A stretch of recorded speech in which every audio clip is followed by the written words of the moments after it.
Oi, gente. Eu me submeti à tortura, eu acho que essa é a palavra adequada, né?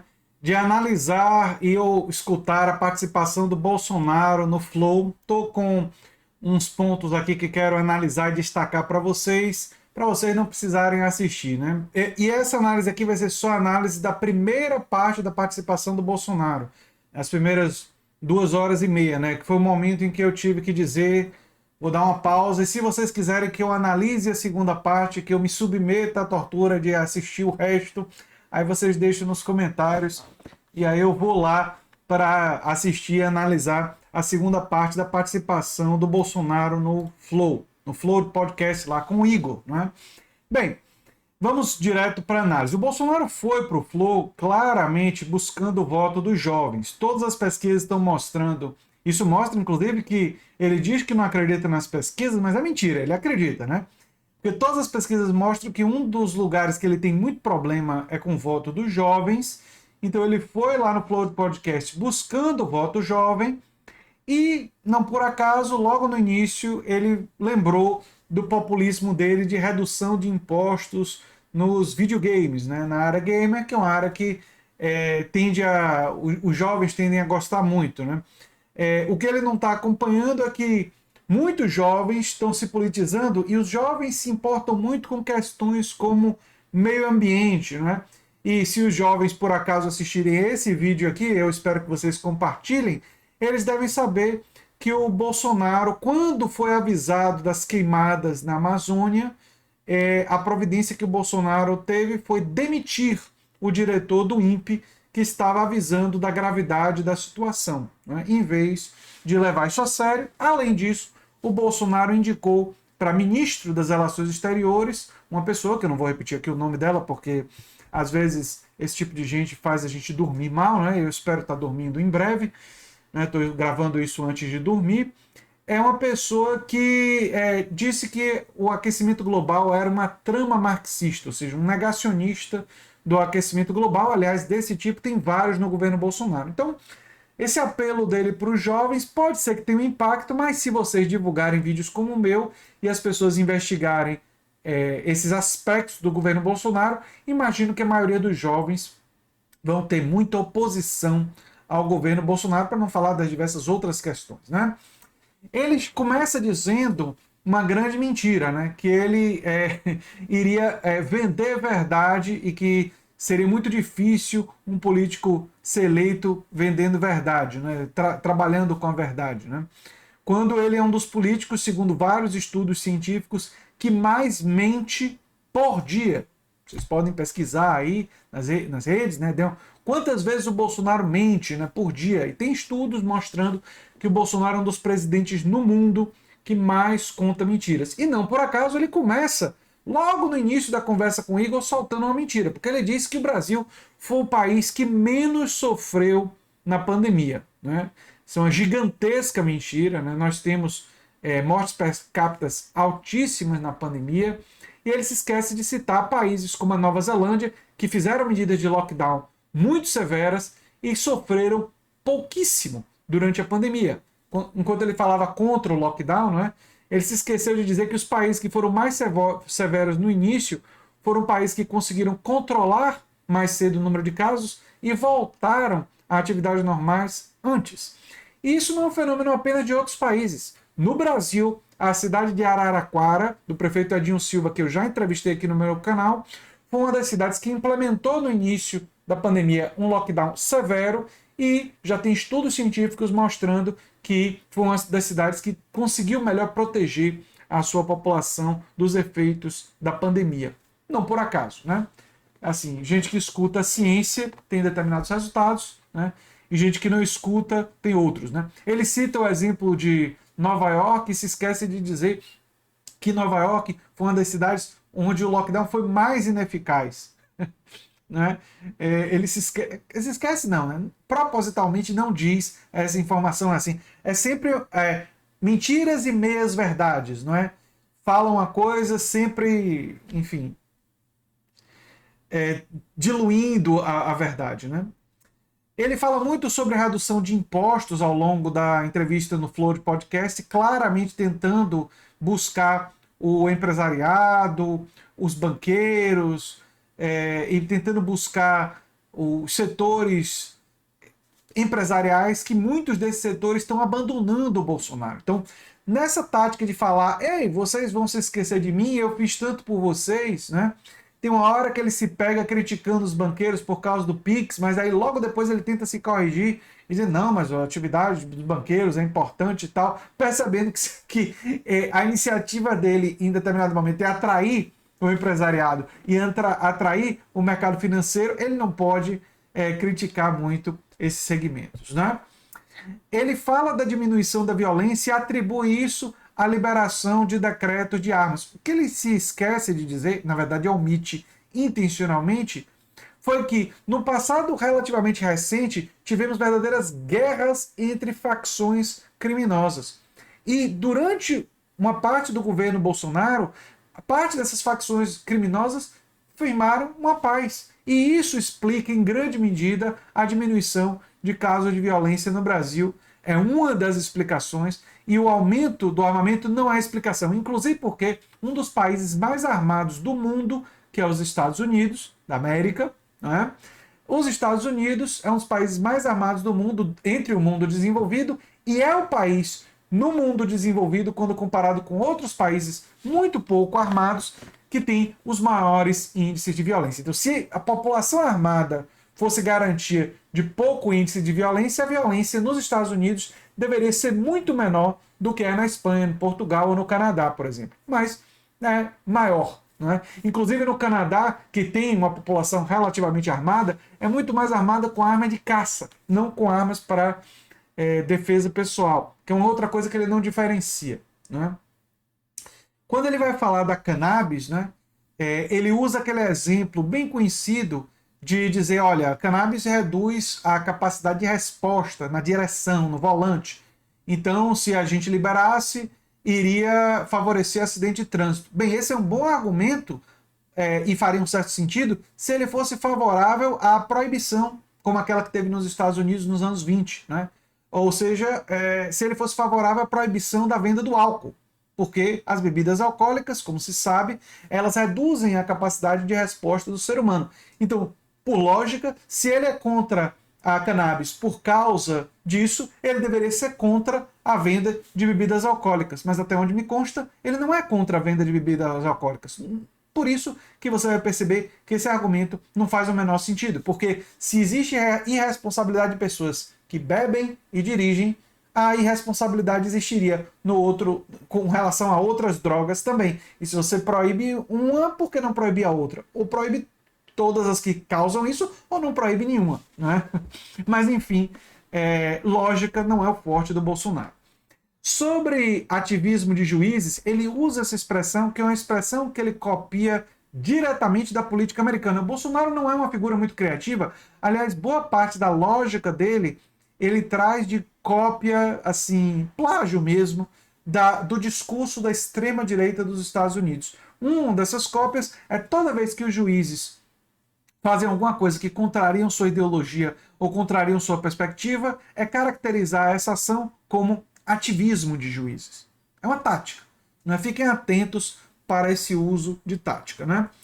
Ele fala do Daniel Silveira e, no fundo, reproduz aquela visão de que liberdade de expressão significaria liberdade de dizer qualquer coisa. Isso é uma deformação da ideia de liberdade de expressão. Liberdade de expressão não inclui a liberdade da calúnia, da difamação, e especialmente não inclui a liberdade de convocação para a atividade criminosa e a atividade violenta, caso que o Daniel Silveira cometeu. Então, o Bolsonaro confunde a liberdade de expressão como se fosse uma liberdade irrestrita. Né? Se existe, inclusive, um problema na legislação brasileira dizendo que o parlamentar teria essa liberdade irrestrita, é uma coisa para ser reparada na legislação, e aí é uma confusão de interpretação, porque se a Constituição diz uma coisa para as pessoas e tal, isso aí precisa ser resolvido por um Congresso menos irresponsável, né? Caso aquilo que ele falou sobre a legislação, o acréscimo do quaisquer, tenha sido realmente algo verídico, né? Ele defende, em um determinado momento, quando ele fala do golpe civil-militar de 1964, que ele chama equivocadamente de revolução, ele defende a legalidade do golpe porque teve um processo ali civil de tornar a presidência vaga. É engraçado ele usar esse critério, não é? Porque isso mostra como o critério pode ser utilizado na conveniência política. Ah, porque teve um processo, então era legal. Quantos absurdos não tiveram procedimento e se tornariam legais por causa disso, né? Mas enfim, vamos aos fatos. Se você quiser compreender melhor por que o que aconteceu no Brasil foi um golpe civil-militar, eu sugiro a leitura de A Conquista do Estado, do René Armand Dreyfus. E se trata de um regime ditatorial por causa da censura, por causa da violência, da tortura, dos presos políticos. Isso torna aquele regime uma ditadura. E foi um golpe porque foi uma subtração do poder político, né? Enfim, com a justificativa falsa, mentirosa. Mas isso não importa muito para o Bolsonaro, porque ele já tinha, quando deu essa entrevista de hoje, né, já tinha feito um voto a favor de um golpe jurídico parlamentar, também derrubando uma pessoa por uma justificativa falsa. Então ele acha isso trivial, porque ele próprio votou a favor de um golpe jurídico parlamentar, né? Ele tenta recriar, vamos lá, o PPI, a paridade de preços, né? Paridade internacional de preços da Petrobras, né? Ele se esquece de dizer, ou ele finge, né, que ele não teria o poder de modificar, e ele acaba defendendo a PPI, né? Sim, a PPI foi instaurada durante o governo Temer. Ele não cita o fato de que durante toda a existência pregressa da Petrobras, ela nunca existiu. E se ela não tivesse sido implementada, não é? E nós tivéssemos a antiga política, ou tivéssemos uma política justa, com lucro fixo de 6 a 8% no máximo, mais o custo da fabricação, o preço do combustível no Brasil poderia ter sido muito mais facilmente controlado, mesmo diante dos fatores externos. Ele, várias vezes durante essa entrevista, culpa tudo, né? A guerra, culpa envolvendo a Rússia, a Ucrânia, culpa um monte de outras coisas, culpa a inflação no mundo, crise econômica, né? Todas as responsabilidades para eximir ele próprio, né? Ele defende, mais uma vez, o tratamento precoce, né, com a ideia de autonomia dos médicos. Mais uma vez, se esquece de que essa autonomia não é absoluta, né, não é absoluta a autonomia dos médicos. O médico, por exemplo, que receite um medicamento completamente inadequado pode ser processado por erro médico, né? Isso está previsto na legislação não só do Brasil, mas de outros países também. Então o erro médico é uma coisa que, dependendo do tipo de erro, o médico pode sim ser processado por isso. E no caso de medicamentos que não tem comprovação científica, coisa que ele admitiu, e que agora nós temos a comprovação negativa, porque já existem estudos mostrando que eles não funcionam, não é? Faz todo sentido vetar aos médicos promover esse tipo de medicamento para esse tratamento dessa doença, que não é para isso que ele serve para outros tratamentos, né? Faz todo o sentido. Aí ele diz, talvez, um dos maiores absurdos que ele disse durante a entrevista, e olha que foram muitos. Ele disse que a indústria farmacêutica seria contra a venda desses medicamentos do tratamento precoce. E onde já se viu a indústria farmacêutica ser contra a venda de medicamentos, Bolsonaro? Ele começa a falar contra a indústria farmacêutica como se a indústria farmacêutica fosse reclamar dele ter virado garoto propaganda de medicamentos, quando não existia nenhum medicamento que a gente conhecesse para combater o Covid. E ainda estão sendo estudados possibilidades de medicamentos e formas de tratamento para a Covid. O que a gente sabe é que as vacinas funcionam, porque a proporção que a vacinação se expandiu, o número de mortes reduziu. O número de mortes com a pandemia foi controlada pela vacinação, no Brasil e em outros países, né? Aí tem uma conversa breve sobre a Pfizer, né? E ele lembra aquela coisa da Pfizer não se responsabilizar, né? E aí tem uma coisa importante a ser dita. Vacinas que foram criadas há pouco tempo têm chance de existirem efeitos colaterais de longo prazo ainda não detectados. É verdade.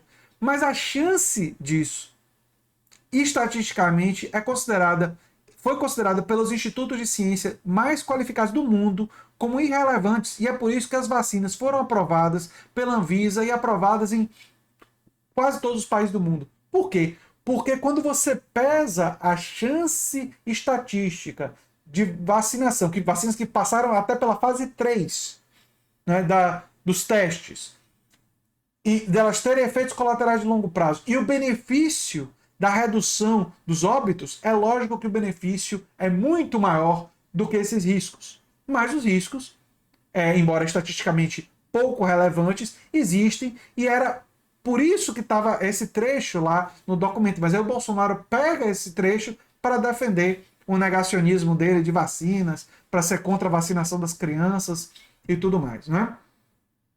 E é uma defesa da ignorância nesse caso, né? Porque ele sugere que pessoas comuns sabem mais do que especialistas. Aliás, essa lógica foi utilizada também pela extrema-direita no Brexit na Inglaterra. O Boris Johnson usou isso. Você sabe mais que a gente deve sair da União Europeia do que esse monte de economistas e especialistas que falam das dificuldades e dos problemas que isso pode gerar, né? Essa lógica da defesa de uma certa sabedoria do homem comum e ignorar o saber científico, ignorar o saber acumulado na academia, é uma das estratégias da extrema-direita, né? Outra coisa, ele nega o caso da Val como se ela tivesse de férias, esquecendo que ela nunca atuou como assessora parlamentar, uma coisa que foi confirmada pela Val em inquérito recente e foi confirmada pelo próprio Bolsonaro à época, quando disse que o crime dela foi ter cuidado dos cachorros dele, e cuidar dos cachorros dele não é trabalho de assessora parlamentar. Assessora parlamentar assessora na confecção de leis, na revisão de projeto de lei. Não é? O trabalho de uma assessora parlamentar não é cuidar dos cachorros do deputado. Então ele admitiu que ela era uma funcionária fantasma, e ela própria, que é vítima também desse processo, né, ela foi ali, ele deveria estar pagando ela com o próprio salário e não ter usado do Estado para isso, né? Então ela é uma pessoa simples que foi enganada pelo Bolsonaro, né, para isso. Ela própria foi sincera, né, não mentiu e contou, né, que nunca foi lá e tal, nunca atuou como assessora parlamentar. Tem uma discussão longa, e eu não vou me alongar muito sobre isso, por um voto impresso. Eu só quero dizer que ele se esquece de dizer que o sistema impresso é bem mais fácil de impugnar e que ele foi testado no Brasil. Ele foi testado múltiplas vezes já e se mostrou que as impressoras não eram confiáveis, que era muito mais fácil impugnar. E outra coisa, uma hipótese que eu gostaria de levantar aqui é: será que o Bolsonaro quer um processo impresso porque ele sabe que a existência de um processo que combina o eletrônico com o impresso é muito mais fácil de se impugnar urnas? Bolsonaristas fanáticos, por exemplo, poderiam muito mais facilmente realizar a impugnação de muitas urnas no Nordeste, onde se sabe o Bolsonaro é mais fraco. Então, é uma hipótese assim, que passou pela minha cabeça, né? E também é mais fácil de você tentar fabricar evidências de eventual fraude eleitoral, né? Então, talvez ele queira a existência dessa checagem para poder, depois de derrotado, alegar que não foi derrotado, que aconteceu fraude, e ele reproduz aquela propaganda bolsonarista de que a popularidade dele ele consegue medir porque ele encontra muitos apoiadores. Quando ele sai, ele encontra muitos apoiadores, é porque o povo que vai vê-lo são os apoiadores, mas em vários lugares ele já foi vaiado, e não foi por uma pessoa, como ele citou, não, várias vezes ele foi vaiado por muita gente, mas ele fica querendo, inclusive em estádios de futebol, um lugar que ele costumava achar que ele estaria mais protegido, né? Ele ignora que Lula esteve no meio do povo, por exemplo, em Salvador, não é? E a ampla popularidade que Lula demonstrou quando veio aqui à Bahia. Bolsonaro foi pro Flow, gente, para tentar buscar o voto jovem. Por isso que ele falou tanto em diminuição de impostos e diminuição de impostos sobre videogames, né? A tática dele de populismo, né? Eu imagino que alguns votos ele vai conquistar, porque muitas pessoas têm aquela opinião de seguir com a última pessoa que elas viram, né?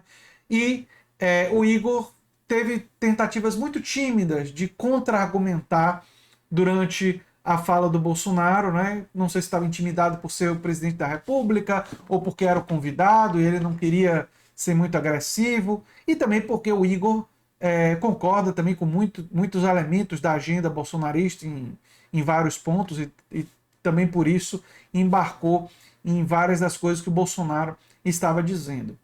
Mas eu também não acredito que essa entrevista vai ter um impacto muito significativo nas pesquisas. Talvez um ponto ou dois no máximo. Né?